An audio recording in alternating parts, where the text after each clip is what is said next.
नमस्कार, मार्केट संवाद में आपका स्वागत है। आप जो देख रहे हैं ये बड़ी प्रसिद्ध माँ की झांकी है जो पचकुइयाँ मंदिर पर बावड़ी का इलाका कहा जाता है। पचकुइयाँ का ही कैंपस है लगभग, और बहुत वर्षों से मूर्ति रखते चले आ रहे हैं मोहल्ला वाले। आप देख सकते हैं नरसंहार करते हुए राक्षस का शेर पे सवार माँ अपने भक्तों को आशीर्वाद देती हुई। माँ तो माँ है, माँ कितना भी श्रृंगार कर लें या ना करें, उनकी सुंदरता तो जग जाहिर है। धरती पे उनका तेज स्वरूप वैसे ही फैलता रहता है।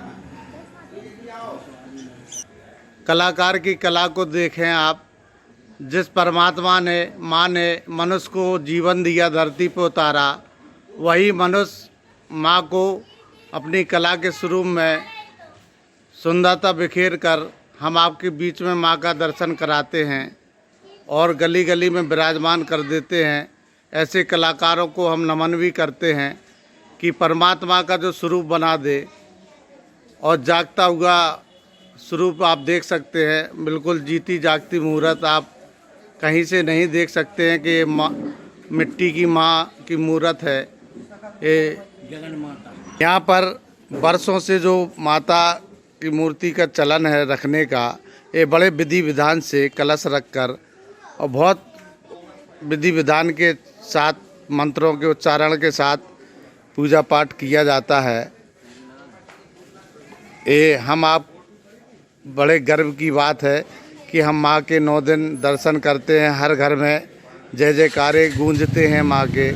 और एक अच्छी बात है कि इस देश में जब नवरात्रि आती हैं तो एक पॉजिटिव माहौल पूरे देश में होता है। उनकी माँ का तेज है, जो माँ की जो शक्ति है वो पॉजिटिव में पूरे देश में फैलती है।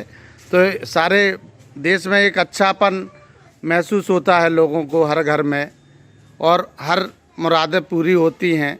मुरादों पूरी होने का मकसद ही यही है कि उनकी जो शक्ति है पॉजिटिव वो हर घर में पहुंचती है। अब हम बात करते हैं और महाराज से पूछते हैं और जानकारी लेते हैं, क्योंकि ज़्यादा जानकारी हम नहीं बता सकते, प्रत्यक्ष सामने प्रमाण है। पंडित जी प्रणाम। नमस्कार। पंडित जी, हम थोड़ा सा अपने दर्शकों को ये बताना चाहते हैं कि जैसे नवरात्रि आती हैं और माँ हर गली में मोहल्ले विराजमान होने का, और फिर बाद में 9 दिन पूजा करने के बाद विसर्जन किया जाता है, उसका भी आप महत्व बताएं। क्योंकि ये बहुत गलियों में चर्चा रहती है आम लोगों में कि 9 दिन हम बहुत पूजा करते हैं और बाद में विसर्जन करते हैं। बड़ा दुख होता है जब जाती हैं माँ, तो आप बताएं थोड़ा सा।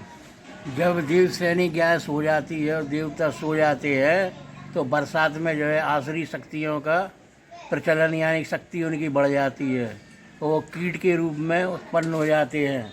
तो आसुरी शक्तियों का जो है दमन करने के लिए दुर्गा पूजा होती है, जिस शक्ति से जो है असुर शक्तियों का जो है दमन हो जाता है और वायुमंडल में जो है शुद्धता हो जाती है और मन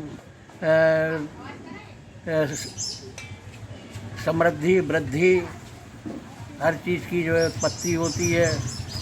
और देवी को शाकंभरी भी कहा गया है। वो तो माँ आदि शक्ति है, उनकी तो धरती रची हुई है। लेकिन बस ये जानना चाहते हैं कि विसर्जन का जो मुख्य उद्देश्य रहता है 9 दिन के बाद, वो क्यों किया जाता है विसर्जन? श्रवण नक्षत्र में होता है। नहीं, क्यों किया जाता है? नक्षत्र में तो होता है, लेकिन होता क्यों है? अगर हम माँ की पूजा कर रहे हैं तो बाद में हम क्यों जाते हैं सिराने के लिए, क्यों विसर्जन करते हैं? इसका मुख्य उद्देश्य क्या है? भाई आदि शक्ति को हम ज़्यादा समय तक रोक भी नहीं सकते ना, तो हम लोग जो है कि अनुष्ठान के रूप में उनकी पूजा करते हैं 9 दिन की, और 10वें दिन जो है विसर्जन करते हैं उनका विसर्जन। क्योंकि 9 दिन तो 9 दिन में जो है 9 देवियों का स्वरूप रहता है। और प्रथम शैल पृथ्वी च, द्वितीयम ब्रह्मचारिणी, तृतीयम चंद्रघंटे थी, चतुर्थम चतुर्थम पंचमम स्कंदमाते थी, षष्ठम काकने, सप्तमम कालरात्रि, महागौरी थी, अष्टमम नवमम सिद्धिदात्री। जब काल भक्त जो है 8 दिन तक जो है देवी की अच्छी तरह पूजा करता है।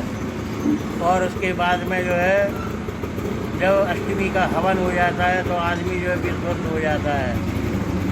और पूजा में जब जो है सिद्धिदात्री यानी कि सिद्धि प्राप्त होने का समय आता है उस समय आदमी सो जाता है। तो नौमी के दिन जो है सुगंधित हवाएं चलती हैं, दूध की नदी और एक बहती है। ये भी समझ सकते हैं कि जैसे माँ का जो कलाकार ने स्वरूप बनाया है वो मिट्टी से बनाते हैं, तो इस वजह से भी हमको अब 9 दिन पूजा करने के बाद विसर्जन तो करना ही पड़ेगा, हाँ। क्योंकि मिट्टी की बनी हुई है। कुछ इतिहास देखिए, कुछ ये तो जो पचकुइयाँ के मंदिर हैं ये राजा बीरसाल और रानी लक्ष्मीबाई के बनाए हुए ही हैं। मतलब यहाँ की जितनी भी ऐतिहासिक धरोहरें हैं ये रानी लक्ष्मीबाई के समय से चली आ रही हैं और ये कहीं ना कहीं एक दूसरे से जुड़ी हुई है। अब जैसे हमारे पीछे जादू नाच का बाड़ा है ना, तो यहाँ पर रानी के जो हाथी बनते थे पहले। आगे जाइए बावड़ी है, ये बावड़ी जो है पचकुइयाँ से मिलती है और पचकुइयाँ जो है किले के अंदर मिलता है। तो यहाँ अंदर मतलब अंदर ही अंदर जो है किले के अंदर हम लोग जितने भी कुएँ हैं बावड़ी हैं किले के अंदर जाके खुलते हैं। आपने बहुत अच्छी जानकारी दी। हमारे फिर नहीं जाती है। सब्सक्राइबर जितने भी हैं जब देखेंगे वो सुनेंगे नहीं जाती है। तो वो भी जानकारी का लाभ लेंगे। धर्मशाला से मिली आरती है। का आप देख सकते हैं पानी की धर्मशाला से मिली है। तैयारी हो रही है। मार्केट संवाद की रिपोर्ट झांसी।